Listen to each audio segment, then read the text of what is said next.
तर जेव्हा आपण IPL चालू होते ना, तेव्हा काही लोक ना मुंबई इंडियन्सला फिक्सर, अंपायर, अंबानी असं म्हणतात, फिक्सर म्हणतात, ठीक आहे. पण याच मुंबई इंडियन्सने भारताला जे खेळाडू दिलेत, जे स्टार्स दिलेत ना, हे दुसऱ्या कोणत्याही फ्रँचायझीने नाही दिलेत. हां, आणि मुंबई इंडियन्स एक अशी फ्रँचायझी आहे जिच्या स्काउटिंग जो स्क्वॉड आहे ना, स्काउटिंग टीम, ती इतकी खतरनाक आहे, इतकी जबरदस्त आहे. पूर्ण देशभर फिरतात ते. IPL संपल्यानंतर पुढच्या IPL येईपर्यंत पूर्ण 1 वर्ष पूर्ण देशभर फिरून, बाहेरच्या देशांमध्ये पण फिरून जे टॅलेंट घेतात ना, आणि जे मुंबई इंडियन्स इंडिया टीमसाठी देते ना, ते आत्तापर्यंत दुसऱ्या कोणत्याही फ्रँचायझीने नाही केले आणि कोणती फ्रँचायझी करू पण शकत नाही.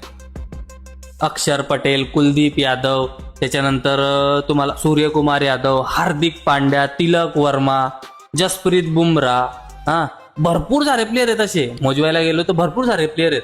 पण एवढे सगळे स्टार्स प्लेयर मुंबई इंडियन्सने इंडियाला दिलेत.